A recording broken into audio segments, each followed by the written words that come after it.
Hello, and welcome to Midnight Affairs Tales.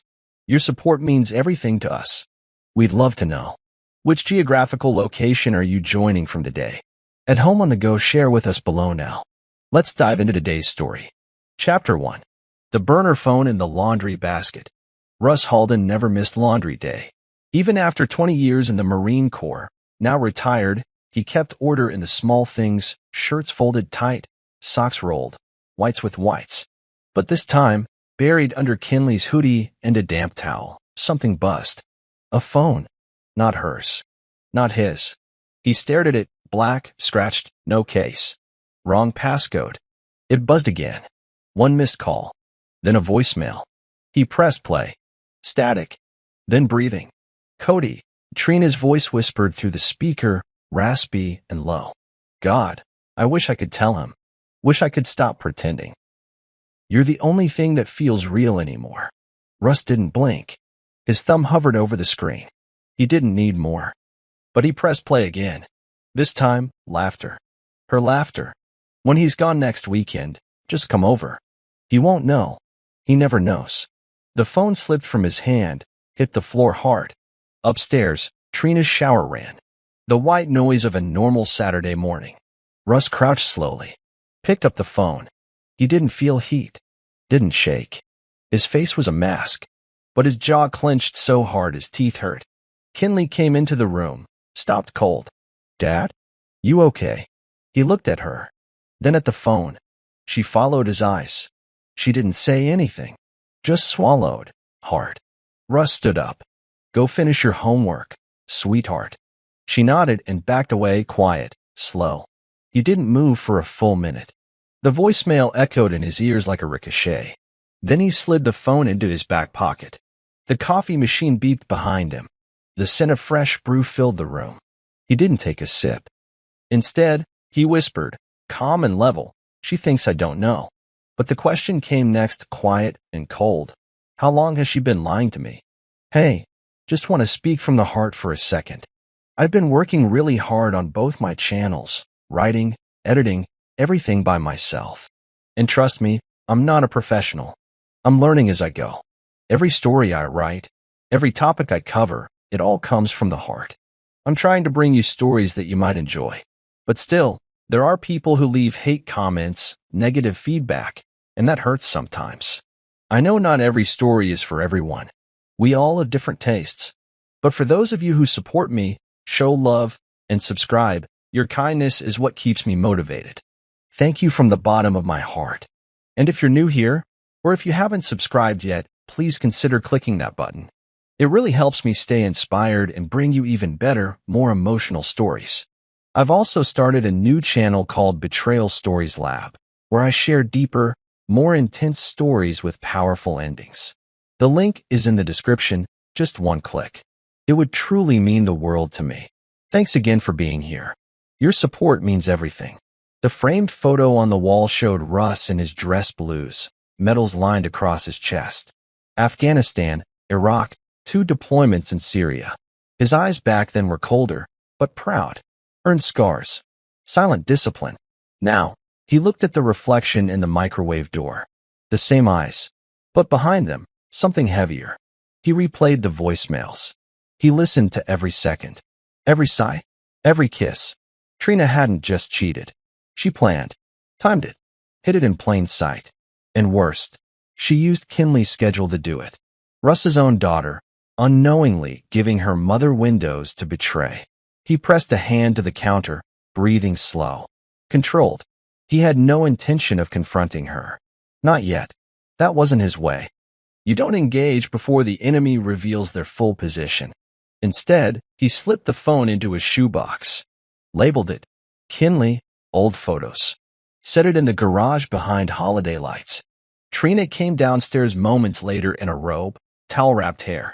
Morning, babe. He looked at her. Morning. She kissed his cheek.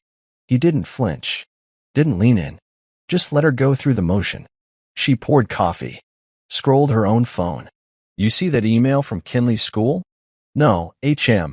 Said there's a field trip next Friday. Overnight. Next Friday. Russ blinked once. You going to be home? She smiled lightly. I was thinking I'd get a massage. Maybe go to dinner with Yvette. Yvette, her best friend. The one who always changed the subject when Russ walked into the room. He nodded. Sounds good. She looked at him a moment too long. Studied his face. He stayed perfectly still. Everything okay? She asked. He smiled. Just enough. Never better. Chapter 3. Don't wake her yet that night. Russ stood outside their bedroom. Trina was asleep. Deep, slow breathing under the hum of the ceiling fan. He held the burner phone in one hand. His other held a flash drive. Every file, every voicemail, every message copied. Cataloged. His military laptop, the one Trina never touched, sat open on the hallway table. He encrypted the folder, sent it to a secure offsite server, then backed it up to cloud storage under a false ID. He'd spent decades preparing for worst-case scenarios. None of them involved his wife. Yet here he was, running a black op in his own home. Down the hallway, Kinley's light was off. She'd asked no questions. Just watched him. She always had his instincts. He closed the bedroom door gently behind him and sat at the edge of the bed. Trina shifted but didn't wake. Her phone, her real one, buzzed once. He didn't touch it. He watched her face. Peaceful, like nothing in the world was wrong. His fingers tightened into a fist. He leaned close to her ear and whispered, "Keep sleeping." Then he left the room. In the kitchen, he took out a yellow notepad. Started writing down names.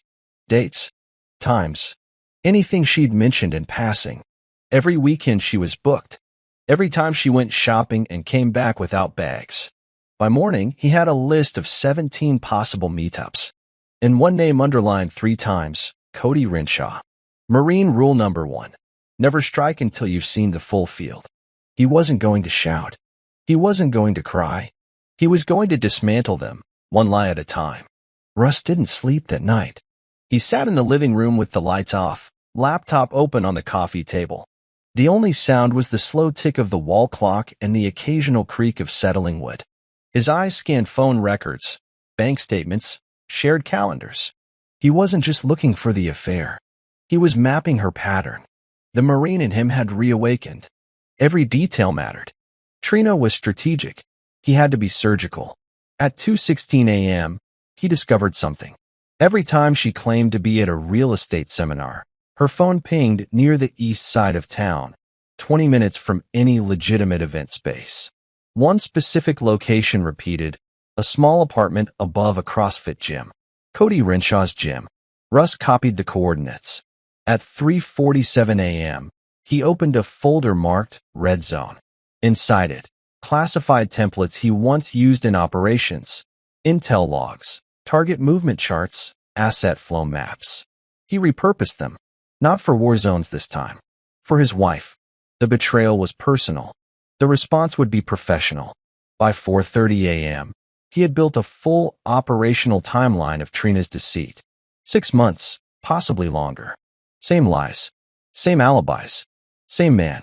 He pushed the laptop away and leaned back, stretching his arms, hearing his joints crack. Then he picked up his phone, texted a contact from his old unit. Code name, Gator. Need background on Renshaw. Quiet. Fast. No reply. Gator didn't reply. He just delivered. Russ stood, poured himself black coffee, and walked out onto the back porch. The sky was just turning blue. His house was quiet. His wife was sleeping. His daughter was safe. And he'd just declared war. By late morning, Russ had what he needed. Gator came through, as always. Cody Renshaw, 38 years old. Dishonorable discharge from the Navy 10 years back. Unfit conduct. Bar fight turned assault case. Charges reduced, but sealed. Opened Renshaw Fitness 4 years ago with cash from a shady investor who had ties to a defunct construction firm busted for cutting corners and laundering money. On paper, he was clean. In reality, Cody was a walking liability. Russ printed out the file, slid it into a plain black folder, and labeled it Renshaw Open Front. This wasn't just infidelity. This was organized manipulation. And now, Russ understood Trina's role better. She wasn't just sleeping with Cody. She was in on something bigger. Property listings with no physical tours. Luxury homes advertised but never built. Multiple listing addresses in Trina's system had the same P.O. box, same escrow email, tracked to a shell company. Russ had seen cons like this before in war zones run by corrupt locals backed by politicians who smiled in front of cameras. He wasn't looking at a broken marriage anymore. He was looking at a local criminal network, and his wife was tangled inside it. Later that afternoon, Trina came into the kitchen wearing that too-perfect smile. "I'm thinking of showing that lakefront property to the Rileys on Thursday. Can you take Kinley to practice that day?" "Sure," Russ said without looking up. Her smile flickered for a half-second. He saw it, calculated it. He kept his voice even. "Everything good at the office?" She poured coffee. "Busy. Lots of movement." He nodded, then met her eyes. "Movement's good," he said. "Means something's coming." She tilted her head. "What's that supposed to mean?" Russ smiled. "Just thinking out loud." Russ sat in the garage that night with Kinley. Door closed. Car off. Just the two of them, lit by a single hanging bulb. The shoebox set open between them. Kinley's face was pale. She stared at the burner phone. "She used me," she finally said, "to sneak around." Russ nodded once. "You didn't know. That's not on you. But I feel like if I hadn't, you're not her alibi. You're my daughter." She wiped her face with her sleeve. "I didn't know what to do, Dad. When I found the phone, I thought it was a mistake." "I know." Russ pulled out a USB and handed it to her. "This is everything I've pulled so far. I want you to back it up on the Chromebook. Different email. Call it homework. If your mom ever asks, I'll lie." Russ blinked. Kinley held his gaze. "I can keep a secret. I don't trust her anymore." That hit harder than the voicemails. He nodded slowly. "Okay, but only do what I ask. Nothing more. No digging, no chasing." "Understood." She gave a small, sharp nod. They worked silently for an hour, copying, encrypting, labeling folders, logs, Renshaw, unverified. Russ labeled one loyalty. He placed the first file inside it, Kinley's backup of the voicemails. He saved it twice. As they finished, she asked quietly, "What are you going to do to her?" He closed the laptop. "Not yet. First, I find out how deep this goes." Kinley stood, hugged him tight. "You'll fix it." Russ didn't answer. He looked past her, toward the wall, at the framed flag from his final tour. He'd survived war. Now he had to survive home. The office door clicked shut behind Trina. Russ stood in the hallway, silent, his hand resting lightly on the doorknob. Through the thin drywall, he could hear her voice, a mix of fake warmth and rehearsed excitement. "No, I think the Wilsons are ready to move," she said, laughing lightly. "It's just a matter of pushing them past the paperwork." A pause. "Yes, I'll send the same escrow account. Don't worry, no red flags." Russ's stomach turned. He waited until her voice faded, followed by the clatter of high heels heading to the car. She didn't know he had duplicated her office key last week. Once the driveway was empty, Russ opened the door and stepped into her world. Glossy binders lined the shelves, all perfectly color-coded. A fake award sat on the desk, Top Producer 2023. Trina had always been obsessed with appearances, but Russ wasn't here for show. He opened her filing drawer. Inside, property records, names, dates. He pulled one, Parkside Lakeview Estates. A two-bedroom condo she claimed had been sold last month. He typed the address into Google Maps. The lot was still dirt. Fake listing. Another file. Another address. Same story. He took photos of everything: paperwork, names, routing numbers. Then his eyes locked on a business card tucked inside a file, Lawson Group Escrow. He flipped it over. Written in blue ink, "Ask for G." And below it, a phone number. He memorized it. Then, carefully, Russ put everything back exactly how he found it, down to the position of the pen on the desk. That night at dinner, Trina poured herself a glass of red wine. "Big day?" Russ asked casually. She smiled, sipping. "You could say that." Russ nodded slowly. "Lots of movement. Always." He met her eyes across the table and smiled. He had her. She just didn't know it yet. Yvette's house smelled like potpourri and bleach. Too clean. Too sweet. Russ sat on the edge of her perfect cream-colored couch, pretending to admire a painting on the wall. Yvette returned with 2 glasses of tea. "I'm surprised you dropped by," she said, brushing back her tight curls. "Everything all right? Just needed a second set of eyes," Russ said, handing her a printout. "Trina said you had experience with these filings." Yvette squinted. "This escrow routing number looks off." "That's what I thought," Russ said. "It's listed under Lawson Group." She hesitated, the slightest flicker in her expression. She covered it fast. "I mean, Trina works with them sometimes, sure. Odd, though," Russ cut in, "that a company supposedly based in Raleigh has a number registered to Nevada." Yvette paused again, longer this time. He leaned forward. Calm, controlled. "Yvette, how long have you known?" Her face went pale.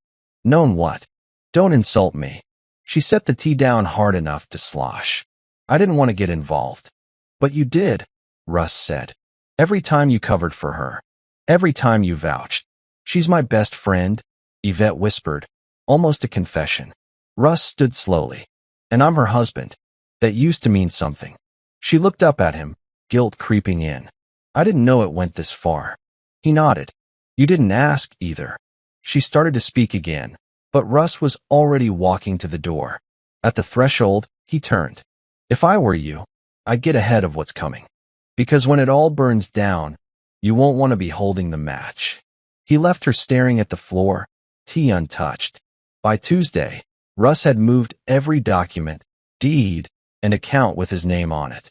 Quietly, legally, strategically. He met with his lawyer under a different name, using a referral from a military friend. The divorce papers were ready. Bank accounts separated. A trust was formed for Kinley. The will updated. Every step executed with the same precision he'd used clearing buildings in Helmand Province. He didn't tell Kinley yet. He didn't tell anyone. Trina would find out after it was too late to run. That morning, as she prepared for a showing, she casually asked, "Can you take the trash out before you leave?" Russ didn't answer right away. Then he said, "Of course." He took the bag to the curb, but instead of heading to his truck, he sat in it with the door open, watching the house. Watching her. She leaned into the mirror, adjusting lipstick. Same shade she wore on their anniversary. The one she probably wore with Cody, too. She caught him staring. "Something on my face?" she called out, laughing. Russ smiled faintly.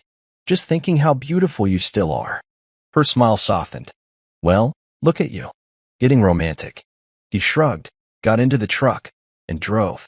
But he wasn't going to work. He was headed to Renshaw's gym. He wanted to see the man's face. Not to fight. Not yet. Just to know what kind of man was worth burning a marriage over. He parked across the street, engine off. Watched Cody come out the front door. Shirtless. Smirking. Arm around another woman. Not Trina. Russ's heart didn't race. He didn't clench his fists. He just watched. Cataloged. This wasn't about jealousy anymore. This was about exposure. And it had only just begun. Russ sat at the kitchen table with a stack of bank statements, Trina's receipts, and her laptop, borrowed while she was at her listing appointment. She always left it unlocked. Rookie mistake. He wasn't looking for messages this time. He wanted money. Specifically, where it was going. Her inbox was clean. Too clean. But the trash folder told the real story. There were dozens of flagged receipts sent from escrowadmin.lg at mail, and routing numbers that didn't match any legitimate financial institution. One transfer caught his eye, $68, $300 sent to a firm in Las Vegas. Real estate purchase for Riley Holdings. That was the same family she mentioned at dinner last week. He logged into their joint credit report. What he found stopped him cold. 3 open cards in his name, ones he'd never authorized. Maxed out. He leaned back in the chair slowly, breathing deep, forcing the tension back into his chest. Trina wasn't just lying and cheating. She was stealing from him. Systematically. Boldly. He took photos of the screen. Every email. Every number. He forwarded it to a clean Proton Mail address Gator had helped him set up. Then he shut the laptop. On his way out the door, he paused by the photo wall. Wedding pictures. Vacations. Christmas mornings. They meant nothing now. She'd taken everything real and traded it for a pile of lies. And now? Russ would take her mask and rip it off in public. Russ sat on a bench outside the DMV, sunlight sharp against the concrete, watching Yvette through the windshield of her car. She was texting probably Trina. Good. He needed that. He opened the text thread he'd just created, sent from an anonymous number. Trina's in trouble. Her escrow guy's under investigation. Tell her to lay low. He waited. Yvette's screen lit up. She read the message, stiffened, looked around. Texted back. Who is this? He didn't answer. He didn't need to. She immediately dialed. Phone to her ear. Mouth moving fast. Nervous hand brushing back her curls. Bingo. Russ stood and walked toward his truck, blending into the crowd, casual and unnoticed. That night, he saw the payoff. Trina canceled her dinner plans. Stayed home. Pacing. Phone in hand. She barely touched her wine. Russ cooked dinner like nothing was wrong. You okay? He asked. She smiled. Tight. Just tired. Want to watch something? Not really. She disappeared into her office for hours. Russ could hear the printer running, the sound of drawers opening and closing. She was scrambling. Exactly what he wanted.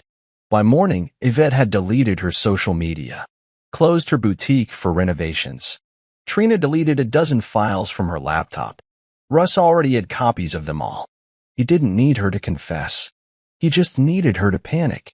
Kinley sat in the passenger seat of Russ's truck, arms crossed, hoodie sleeves covering her hands. She hadn't said a word since he picked her up from school. Russ glanced sideways. Bad day? No, she muttered. Just thinking. He waited. Then, I heard Mom on the phone last night. Russ kept his eyes on the road. What did she say? She was crying. Saying it's getting too messy. And that he, I think Cody, needed to be careful. Russ's jaw flexed. You recorded? She shook her head. Didn't have time. It's okay. Kinley turned to him, voice suddenly sharp. Why are you pretending everything's normal? Russ pulled the truck into a quiet park lot, turned off the engine, and faced her. Because I'm not ready to make noise. I need everything in place first. But she's just walking around like she didn't wreck our family. He nodded. I know. And that's exactly why I won't rush this. Kinley stared down at her shoes. I want to help more. You already are. She shook her head. Let me say something. Let me tell her I know. No, Russ said quickly. Not yet. Why not? Because when this falls apart, I want her to wonder who started the fire. Kinley met his eyes. What if I already did? She whispered. Russ blinked. I left her phone out on the counter this morning, she said. The one she hides. On purpose. Russ inhaled through his nose. She freaked. He asked. Kinley nodded. Started shaking. She was late to work. For the first time in days, Russ let himself smile. Good, he said. Let's keep her nervous. And with that, they pulled back onto the road. Together. Russ leaned against the railing of the high school football field, watching Kinley run drills with her team. Her focus was razor sharp, like she needed the movement to burn through something boiling inside. He understood that too well. His phone buzzed. Unknown number. But he recognized the area code. He answered. Halden. A woman's voice. Calm, precise. We received your tip. The attached files are credible. We've opened a case. FBI. Financial Crimes Division. He didn't smile. Just gave a quiet copy that. By the time he got home, Trina was in the kitchen, slamming drawers and muttering. Her phone was pressed to her ear. No, he doesn't know anything. Just get it handled. I said I'm fixing it. She froze when she saw Russ. The call ended fast. He raised an eyebrow. Problem? She forced a smile. Just a client being impossible. He looked past her at the table. Her tablet was open, and on the screen, a paused video. Security cam footage. Cody and Trina outside the gym. Kissing. Russ stared at it just long enough for her to notice. I was deleting that, she said, grabbing the tablet and locking it. I didn't say anything, he replied calmly. She turned to him, agitated. Are you following me? No, you're acting strange, Russ. I'm just paying attention now. She blinked at that. Later that night, Russ scrolled through Cody's Instagram. It was public. Careless. He saved a dozen images, Cody with high-profile clients, shady business lunches, and one photo that caught his eye. Cody and a man with a police badge clipped to his belt. Smiling, arms around each other. Russ zoomed in. Sheriff Doug Keeler. That changed things. There were more enemies than he thought. And the betrayal wasn't just personal anymore. Russ walked into Renshaw Fitness the next morning like any other client. Hoodie on, cap low. The front desk girl barely looked up. Inside, the gym smelled of sweat, iron, and overpriced protein powder. He scanned the room. Cody stood near the back, spotting a client. Loud. Confident. The kind of guy who never noticed quiet men in corners. Russ took a slow walk around, noting exits, security cams, locker access. He paused near the trainer's office, door half open. Inside, a laptop sat on the desk. Screen dim. A folder labeled private, just visible. He took a photo and kept moving. A younger trainer caught his eye. Buzz cut. Serious face. Russ approached. You the guy who used to run night sessions? The trainer nodded. Was. They cut me last month. Budget? No. I spoke up about some backdoor supplement deals. Cody didn't like that. Russ lowered his voice.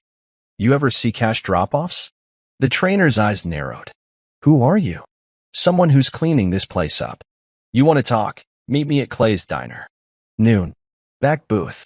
He walked away before the guy could answer. On the way out, Russ made eye contact with Cody. Cody smiled like a man who believed he couldn't be touched. Russ smiled back. Just enough to make him uncomfortable. Then he left. By 12:15, the trainer showed. He sat down, looked over his shoulder. Nervous. I want immunity, he said. You'll get it. But you talk first. And he did. Cash deals. Gear with no prescription. Payoffs to cops. Even hush money to clients injured during training sessions. All protected by Cody's friend, the sheriff. Russ slid a thumb drive across the table. Put your statement in here.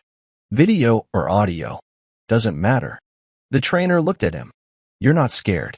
Russ stirred his coffee. I've seen worse.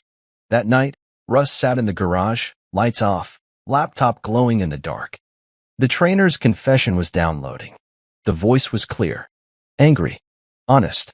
He uploaded the file into the encrypted server. Attached every document, receipt, and image he had on Cody's illegal operation.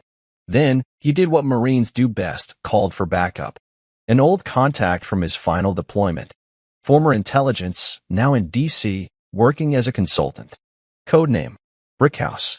They hadn't spoken in 5 years. But Russ only sent one message, need noise. High-level exposure. Real estate plus fitness plus dirty cop. You in? The reply came 5 minutes later. You just handed me a case worth of federal headline. Give me 72 hours.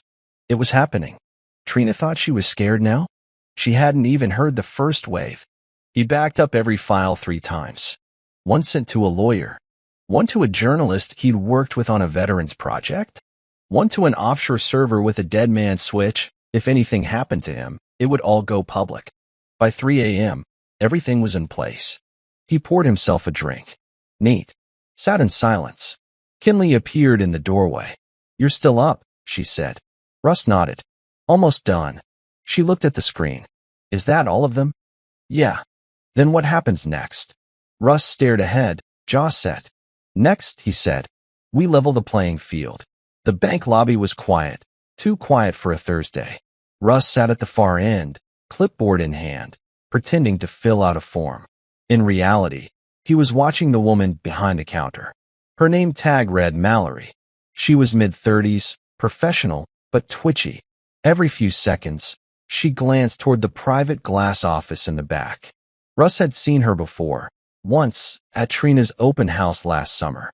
She handled private client relations. That alone raised flags. He waited until the older couple in front of him left, then approached the counter. Looking to move some assets, he said casually. Discreetly, Mallory blinked. You have an appointment? I think we've got mutual friends. Lawson Group. Renshaw Fitness. The color drained from her face. He leaned in. I just need to verify something. A wire sent last month. 68 grand. To Riley Holdings. She swallowed hard. I'm sorry, I can't discuss client accounts. I'm not asking for client names. I'm asking if that wire was real, or if it was scrubbed. She hesitated. Just long enough. I can't help you. Russ nodded slowly. That's okay. I'm sure the bureau will ask more forcefully. He handed her a card. Fake name. Real badge design. Have a good day, Mallory. He walked out calmly. 2 blocks away, he slipped into a coffee shop and logged into a secure tablet. Sure enough, within minutes, the Riley Holdings account number had triggered a ping on a flagged fraud list. Then he saw something new. A recent transfer. $25,000, sent 3 days ago. From an account in Trina's name. She was moving money. Fast. She knew something was closing in. Russ smiled coldly. Let her run. She didn't know he had every exit sealed. Russ sat across from his attorney, a blunt, no-nonsense woman named Carol Vance. She'd handled military divorces, federal claims, even insider trading cases. But this was personal. She tapped the file in front of her. You've done 90% of my job for me, she said. You have hard evidence of financial infidelity, digital fraud, unauthorized debt, and a concealed extramarital affair. If this goes to court, she's toast. Russ said nothing. Carol leaned in. You sure you don't want to hit her with papers yet? He shook his head. Not yet. I want her to think she still has time. Carol smirked. That's cold. It's precision. She slid a stack of documents across the desk. These move all joint assets into a private trust under your name. Already notarized. You sign, they go into effect tonight. She'll try to access funds tomorrow and hit a wall. Russ signed without blinking. An hour later, her team initiated the legal move. By sunset, Trina's access to every major account had been revoked. Her cards? Canceled. Her login? Locked. Her emergency backup? Redirected to a dummy account. She wouldn't even know until she tried to spend. That night, she walked through the door with shopping bags and a wine smile. Got something cute for the charity gala, she said, holding up a designer dress. Guess how much it cost? Russ didn't blink. How much? $1,500. But it's a write-off. She laughed, tapping her phone, then paused. Face blank. She tapped again. Nothing. Wi-Fi acting weird? She asked. Nope. She moved to the desktop. Tried logging into the bank site. Invalid credentials. Then, her expression changed. The first shadow of fear crept in. She looked at Russ. He stared right back. No words. Just the cold, knowing silence of a man who'd already won. The house was spotless. Wine glasses sparkled under the chandelier. Trina had gone all out. Caterers, fresh flowers, dim lighting. She was dressed in deep emerald green, her hair done in soft waves, confidence painted on her face like war paint. It was her night to shine. She'd invited Cody, his business investors, a few local politicians she'd recently connected with, all of them complicit or curious about the fake property flips and Renshaw's booming but dirty empire. Russ had been told to play nice. He did. He wore the good watch, smiled, clinked glasses, said little. At 8:13 p.m., during Trina's third glass of wine, everyone's phones buzzed at once. Every single guest. She blinked, looked around. Confused laughter spread. Russ didn't move. They checked their screens. A link. One by one, faces shifted from curious to shocked. The link led to a full document dump, transaction files, Cody's steroid black market, fake escrow reports, audio of Trina's burner phone voicemails, and financial logs detailing the laundering ring. All of it. Anonymous sender. Impossible to trace. Someone dropped a fork. Then a chair scraped back. I think I need to go, one investor said. Another followed. And another. Within 5 minutes, the room had cleared like smoke from a grenade. Trina stood in the middle, eyes wild. What just happened? Russ poured himself a drink. Calm. She turned to him, trembling. Did you do this? He met her eyes. What do you think? She stepped forward, her voice breaking. Russ, please. I can fix this. He sipped. You already did. You fixed it real good. She backed away like he'd struck her. Her phone buzzed again. She looked. A message. Call me now, Cody. Another one. We're F** edition. Russ walked past her, glass in hand. Good luck with dessert. The morning after the dinner disaster, Trina was gone. Russ stood in the kitchen, watching Kinley eat cereal in silence. The house was quiet except for the clink of her spoon against the bowl. She didn't come home, Kinley said finally. Russ nodded. I know. Should we be worried? No, he didn't elaborate. His phone buzzed. Private number. He answered. Halden. The voice was panicked, hushed. Russ, it's Yvette. He said nothing. She's losing it. She showed up at my place last night after everyone left. Screaming, crying. Said you set her up. She's terrified. Russ let her speak. She said everything's gone. Her money, the clients, Cody's investors pulling out. She thinks she's being followed. She should, Russ said. Russ. I didn't know it was this bad. Yes, you did, he snapped. You just didn't care until it got ugly. Yvette went silent. He continued, calm and cold. They used you as a buffer. You helped launder lies. You covered for her while she hollowed out our home. I didn't mean. You were complicit. Her breath hitched. Are you going to destroy me too? Russ paused.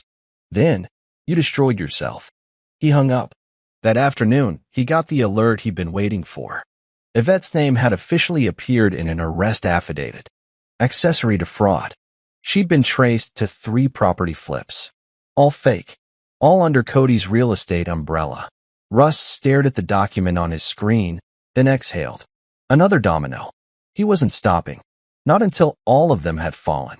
It had been years since Russ visited Fort Benning. The old barracks were now mostly empty, part of a repurposed facility.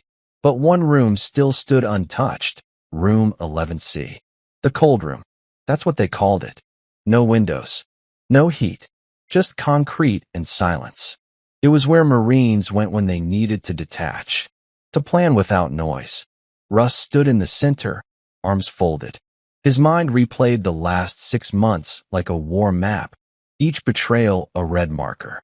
Trina's lies, Cody's cover-up, Yvette's silence, Sheriff Keeler's backroom deals. They thought this town was theirs. They thought the world would never notice.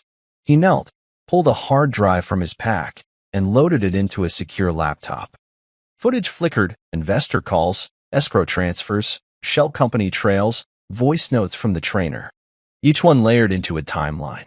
Evidence, truth, consequences. He wasn't angry anymore. He was ready. The final phase was clear now. They needed public exposure. And not just a podcast. He dialed Brickhouse. Status.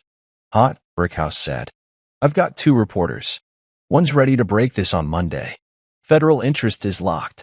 You want this to go live? Russ closed his eyes. Yes. Good. Because once it does, there's no going back. Russ stared at the cold floor beneath him. There was never a back to go to. Trina returned the next morning. No apology. No excuse. Just the smell of stale perfume and stress when she walked in. Russ sat at the kitchen island with a cup of black coffee, waiting. The silence between them felt like a razor stretched tight. She looked exhausted. Her makeup was smeared. Her voice cracked when she spoke. I need to explain, no, Russ said. Her mouth opened. Closed. He stood and pulled out a manila envelope. Divorce papers. Already signed. You'll get served today. I've claimed financial fraud, marital misconduct, and requested sole custody. You can't. I already did. Her face drained. He slid the folder across the table. Also, your business license has been flagged. IRS has been notified of the escrow accounts. Brickhouse sent everything to the feds. Trina trembled. You're ruining my life. Russ met her eyes. You already ruined mine. I'm just cleaning up your mess. She sank into the nearest chair like her bones gave out. I didn't mean for it to get this far. Russ stared. You always meant to betray me. You just didn't expect to get caught. She looked at Kinley's framed school photo on the wall. Please, don't take her from me. You already did. He left the room before she could speak again. From upstairs, Kinley watched through the banister. She didn't cry. She didn't smile. She simply turned, walked back to her room, and closed the door. Russ stood at the edge of his porch just past dawn, sipping coffee, watching fog curl across the lawn. Trina was gone again, this time for good. She'd packed a suitcase and disappeared before midnight. Not a word left behind. He didn't care where she went. She was no longer the target.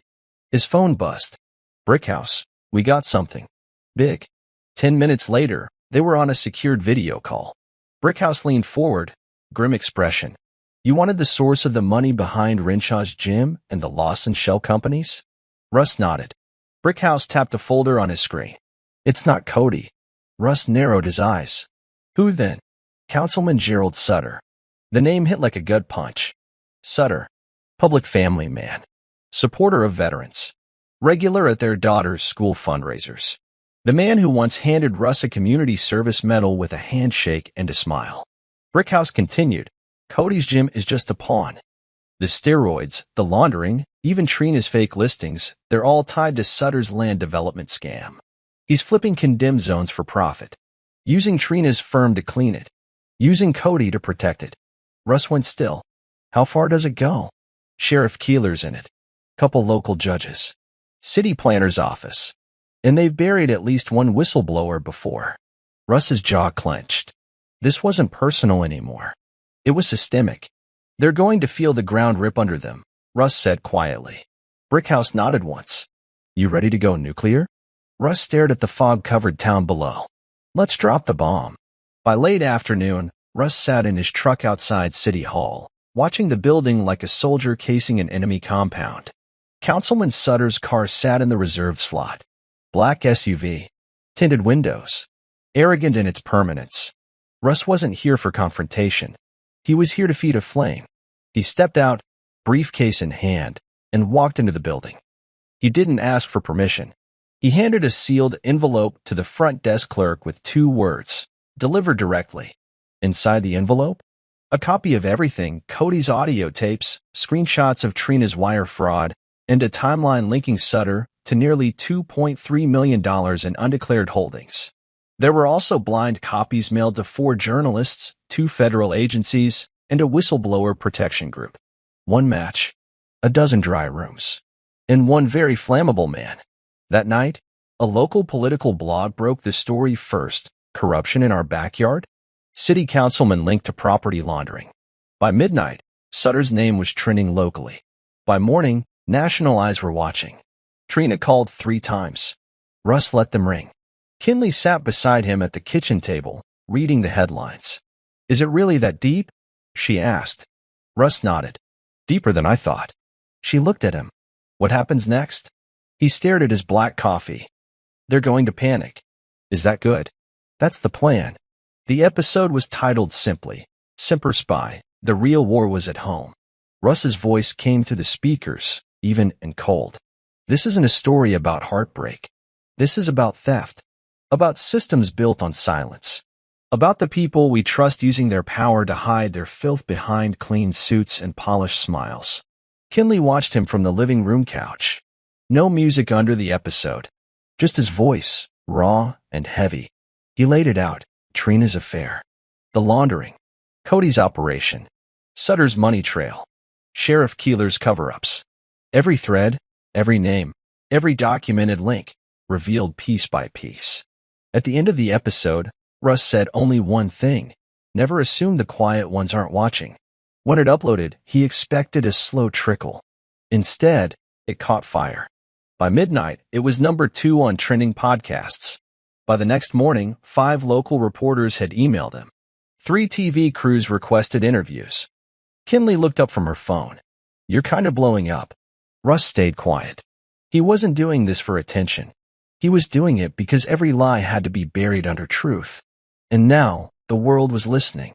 Cody Renshaw wasn't answering calls. Trina paced in a borrowed hotel room, holding her phone like a lifeline. Her eyes were bloodshot. Her nails bitten down. Her expensive blazer was wrinkled like she'd slept in it, and she had. Russ watched her from across the street. He sat in his truck, parked under a busted streetlight, the engine cold. He didn't need to hear what she was saying. He already knew. He'd made sure Cody knew about the podcast, and more importantly, who leaked everything to the press. The trap wasn't just to expose the truth. It was to make Cody and Trina turn on each other. Inside, Trina finally gave up on the calls. She opened her laptop. Clicked to open her backup drive. The files weren't there. Not one. In their place was a message in bold white font. Ask Cody what he did with your leverage. Russ leaned back in his seat, letting the windshield frame the scene like a movie. He could see it coming now. Cody would cut Trina loose to save himself. Trina would panic. Then, out of desperation, she'd run straight to someone willing to sell her out even faster. He didn't need to swing the hammer. He just needed them to swing it at each other. The system wasn't breaking from outside force. It was imploding from within. Carol Vance's office smelled like old leather and sharp coffee. A hard rain tapped against the window as Russ stepped inside, carrying a USB drive in a sealed envelope. Carol raised an eyebrow. Something new. Russ handed it over. Lieutenant Torres. Military intel. He's been watching the financial angle on Sutter for years. Couldn't touch it until now. She plugged in the drive. Her screen lit up with folders. Photos, emails, asset maps, hidden accounts traced to Cayman's, shell businesses, and a name they hadn't seen before, Glenn Marlowe. Carol leaned in. Marlowe was a judge. Retired last year. Publicly. But his name's on 3 land deeds under Lawson Group's old files. She sat back, blowing out a breath. This goes so much deeper than I thought. Russ nodded. Sutter's just the puppet with a podium. Marlowe's the one pulling strings. Carol tapped her fingers on the desk. If this gets out, we're talking federal intervention. Resignations. Maybe even indictments. Russ leaned forward. It's already out. This podcast didn't just go viral. It got syndicated. New York, LA, Chicago. I didn't wait for approval. I sent it everywhere. She stared at him. You burned the safety net. He looked her dead in the eye. Good. Let them fall. Trina booked a flight. First class, one way, to Denver, a private retreat she once mentioned in passing, owned by an old client she may or may not have slept with. She packed light. Passport. Cash. Fake IDs. A burner phone. She thought she was ahead of it. But at 9:42 a.m., her phone buzzed with an alert. Your bank account has been flagged for federal review. Access restricted. Her face drained. She grabbed her laptop. Blocked. Tried her second account. Frozen. She called Cody. Voicemail. She called Yvette. Disconnected. Panic set in. She ran out the door and into the waiting rideshare. Her fingers trembled as she tapped the airport destination. But the car didn't move. The driver turned halfway. Ma'am? You're Trina Halden. She froze. Yes. He nodded. You've been served. He handed her a sealed envelope. Lawsuit. Fraud charges. Civil penalties. Court summons. She stared at the paper, lips parting, breath shallow. Behind them, another car pulled up. News crew. Microphones. Cameras. Lights. She backed into the seat, slamming the door shut. Go? Just drive. The driver didn't move. Ma'am, I think it's best you stay. The reporters swarmed the window. Mrs. Halden, are the allegations true? Is it true you laundered over $500,000? Are you connected to Councilman Sutter's offshore accounts? Trina covered her face with shaking hands. The driver just watched. Russ stood 2 cars behind, his arms crossed, watching it all through the windshield. He didn't speak, didn't smile. But deep inside, something finally started to settle. Not victory, just closure. By Monday morning, City Hall was under siege. Not from protesters. From silence. 3 offices sat empty, locked, lights off. Councilman Sutter was on leave. The planning director was working remotely. Sheriff Keeler hadn't been seen since Friday. Inside the main conference room, a reporter named Chase Langley was filming a live stream on his phone. And according to the files sent to our newsroom, over $2.3 million has moved through shell companies tied to local officials. We are waiting for an official statement from the mayor's office. Russ watched it all from his laptop, seated at a weathered diner booth 2 blocks away. Across from him sat Kinley, scrolling her phone, wide-eyed. Dad, you're everywhere. He didn't look up. I don't want the attention, he said quietly. I want the fallout. At that moment, his phone buzzed. Brickhouse, it's happening. Marshals just raided 2 addresses. Sutter's estate and Cody's second property. Russ's pulse didn't spike. He just folded his hands and whispered, "Good." He paid the check, nodded for Kinley to follow, and stepped into the daylight. Across the street, unmarked black SUVs lined the curb outside City Hall. Federal agents walked out with boxes, laptops, a safe. A woman passed them, jaw dropped. Is this really happening? Russ kept walking. It was only just beginning. Tell us what you saw. Kinley sat on the podcast studio stool, eyes calm but steady. The host across from her, Sarah Weller, adjusted her mic. Kinley exhaled. I found a phone.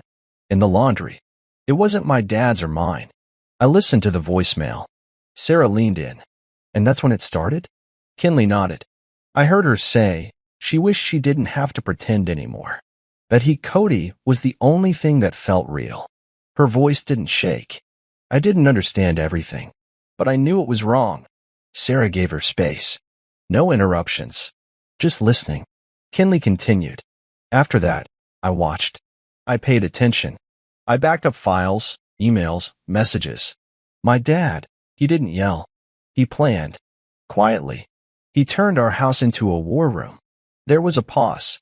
Then Kinley added, she didn't just cheat. She used our family like a costume she could wear when it was convenient. The host blinked, visibly moved. What gave you the strength to help him? To stay calm. Kinley looked into the camera. Because he always showed up for me. And I wasn't going to let someone like her take that away. The clip went viral in 2 hours. Hashtag the kid who knew trended for days. And somewhere, in a motel room hundreds of miles away, Trina watched her daughter's face fill the screen. She didn't cry. She just stared. At the girl she no longer knew. Russ collapsed onto the garage floor. Body drenched in sweat. Breath ragged. Palms scraped from gripping cold concrete. He couldn't see clearly. The fluorescent light above him flickered like a pulse. He didn't know how long he'd been out there. Hours maybe. His body had hit its limit. Weeks of no sleep. Quiet rage. Internal war. Now it caught up. The quiet became unbearable. The garage, his old battlefield, echoed with ghosts. Trina's laughter. Cody's voice on a voicemail. Yvette's shaking hand. And Kinley's soft whisper, "You'll fix it." He'd fixed it. But at what cost? His hand trembled as he reached for the folded letter in his pocket. One he'd written weeks ago, in case he couldn't finish what he started. It wasn't goodbye. It was just in case. The door creaked open. Soft footsteps. Then her voice. Dad. Kinley. He felt her sit beside him. Small hand on his shoulder. You okay? I'm here, he whispered. And she didn't say more. She didn't need to. Because even in the silence, Russ knew. He hadn't done all this for revenge. He'd done it for her. By the time the FBI held their first press conference, Russ and Kinley were gone. Not vanished. Just stepped back. From the eye of the storm. But the world? The world was finally watching the collapse.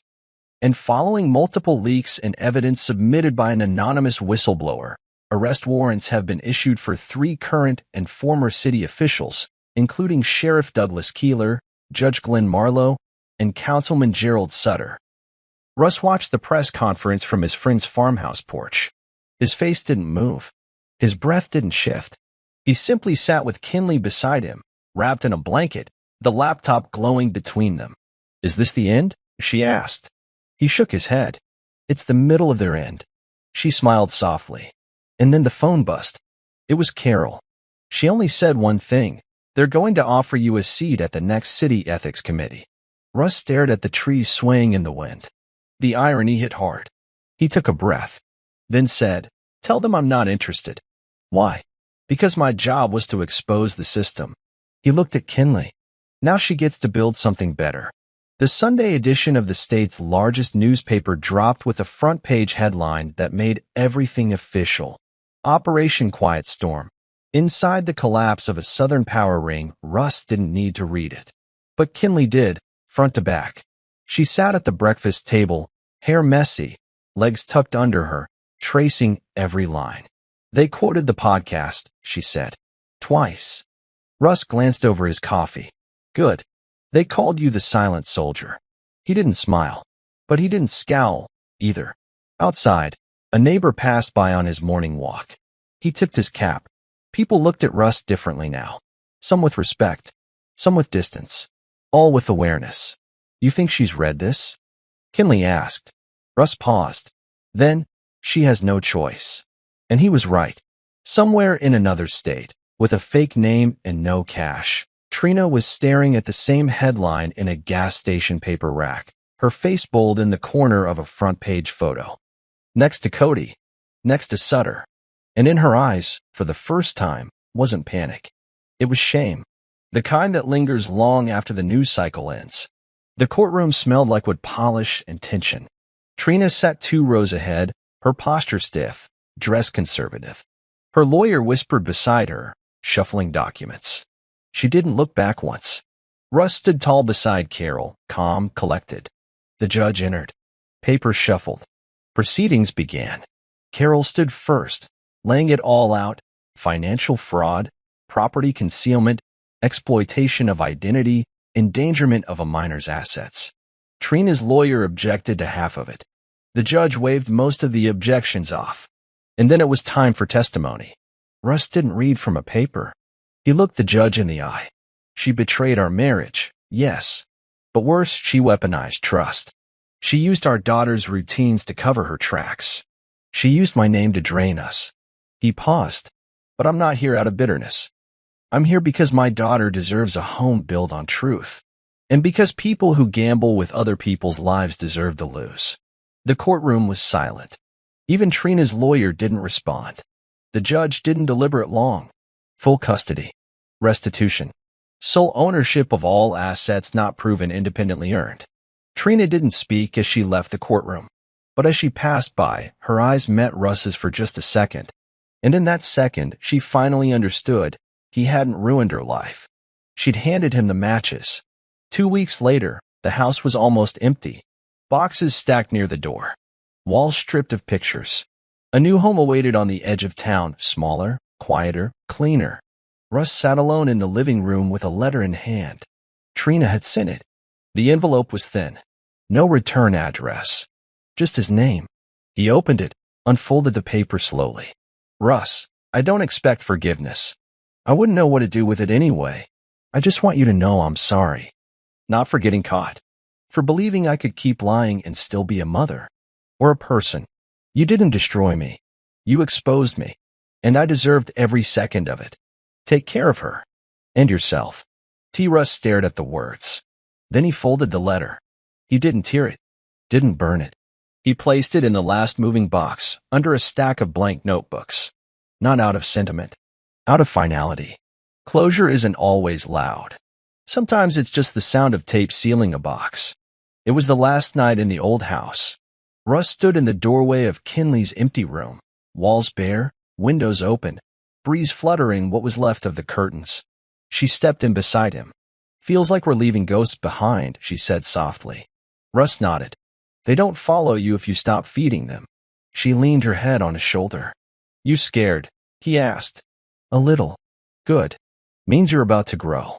Downstairs, the final box waited. Outside, the truck rumbled quietly. Russ looked at the home where his marriage died, where his daughter became his greatest ally, where betrayal nearly took everything and left him standing stronger. He flicked off the lights and closed the door. No anger, no regrets, only peace. And that, finally, was enough.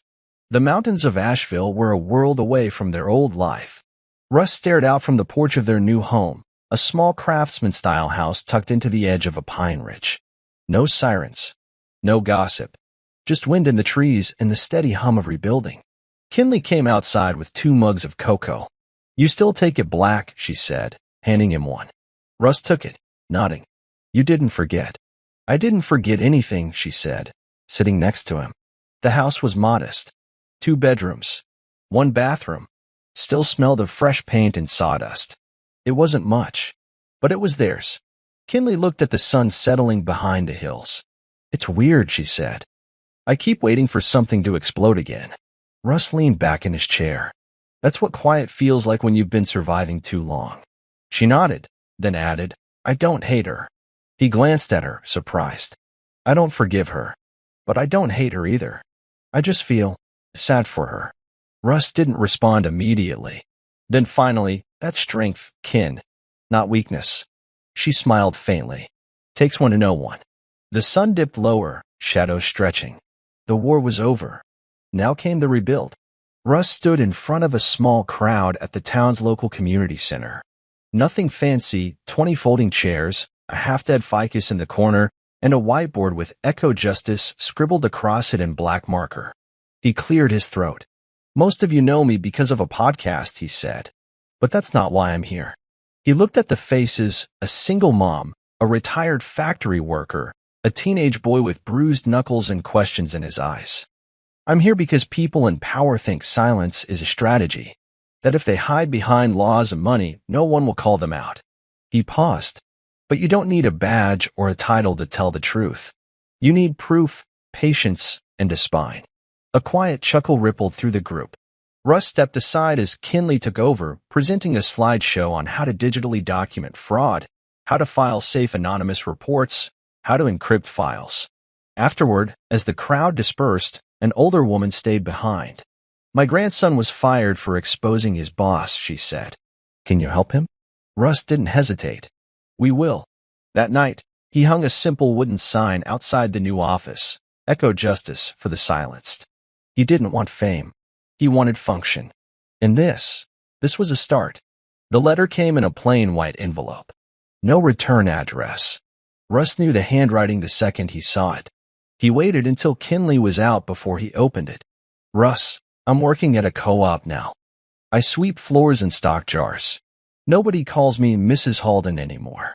They call me T. And honestly, that's the most honest name I've ever used.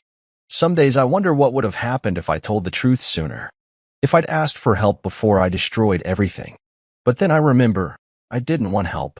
I wanted to feel untouchable. Now I feel human. That's something. Tell Kinley I think about her. Every single day." T. Russ folded the letter. No tears came. Only a breath, a long, quiet, solid. He slid the letter into a box marked "Do Not Forget," tucked between war photos and childhood drawings. He didn't reply. He didn't need to. Some ghosts stay dead longer if you let them drift. The new room had sunlight. Real, clean, morning sunlight that poured through her window and danced across the wooden floor. Kinley stood barefoot, tacking up printed quotes, old photos, pieces of lined paper with her own writing. At the center of the wall, one headline was pinned straight: "Daughter helped expose mother's fraud and explosive corruption scandal." Beside it, a sticky note with her handwriting: "Truth is strength." Russ leaned on the doorway. "You gonna paint it?" She turned to him. "No. I want to see the story. Every morning." He nodded, quiet. "You're turning this into something. I'm gonna write it. All of it. Not just ours. Other people's stories, too." He smiled. "You already started." She shrugged. "It's weird. I don't even feel like the same kid." "You're not. Is that bad?" He shook his head. "It's necessary." She walked over and hugged him tight, long, like she wasn't letting go for a while. This wasn't about what they lost anymore. It was about what they were building, word by word, day by day. The gym was smaller than Russ remembered. Just 2 rows of mats, a chalkboard listing basic drills, and a wall mirror cracked at the edge. But it had what mattered: space, breath, purpose. The owner, a younger guy named Felix, nodded. "Class is yours on Wednesdays and Fridays. Self-defense. Vets. Single parents. Teens.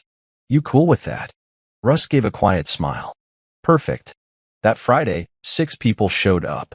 One wore a hoodie and wouldn't make eye contact. Another trembled when Russ adjusted her stance.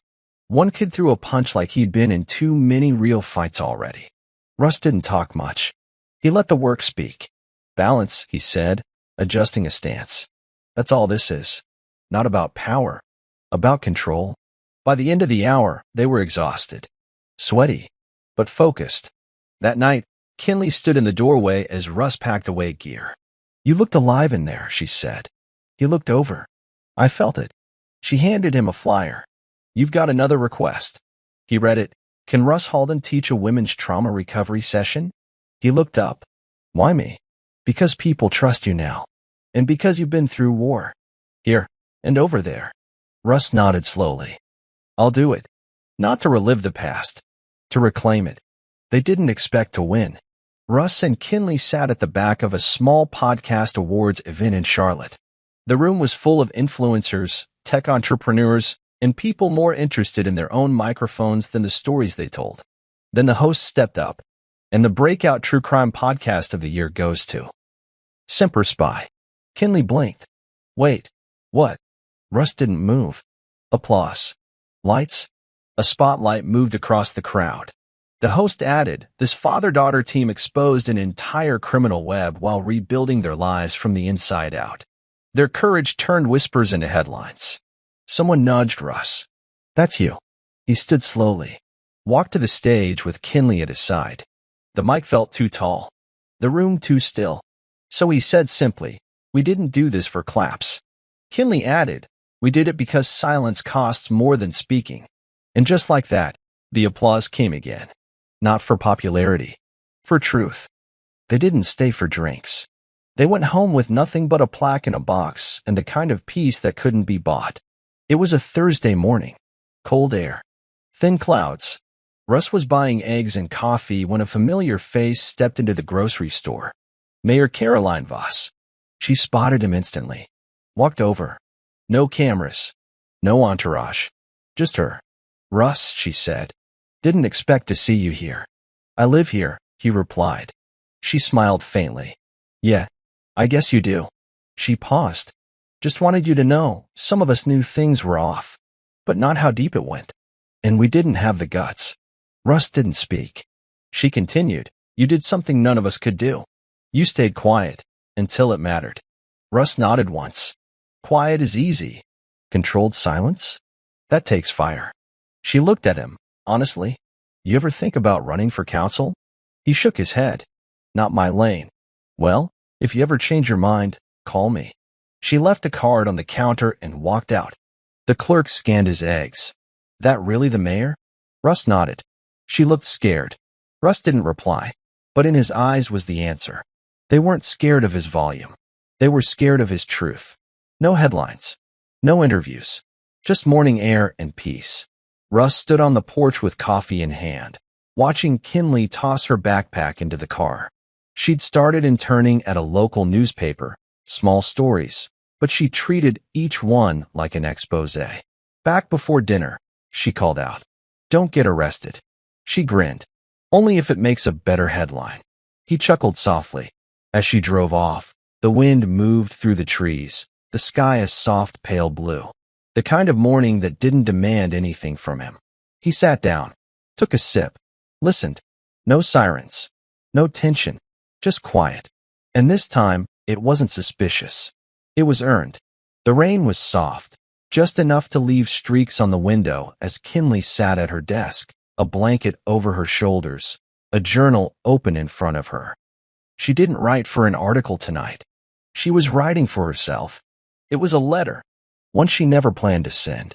Dear Mom, you lost us the day you chose secrets over honesty. But I think you started losing yourself long before that. I've tried to hate you. Some days, I can. Other days, I remember you humming in the kitchen or braiding my hair before school. I don't forgive you. Not yet. Maybe not ever. But I hope you're somewhere trying to be better. Because we are. We're healing. We're still a family. Just not the one you left behind. A stronger one. A true one. She closed the journal slowly. Russ appeared in the doorway with a quiet knock. You okay? She nodded. Just finishing something. He stepped in, sat across from her. No words, just presence.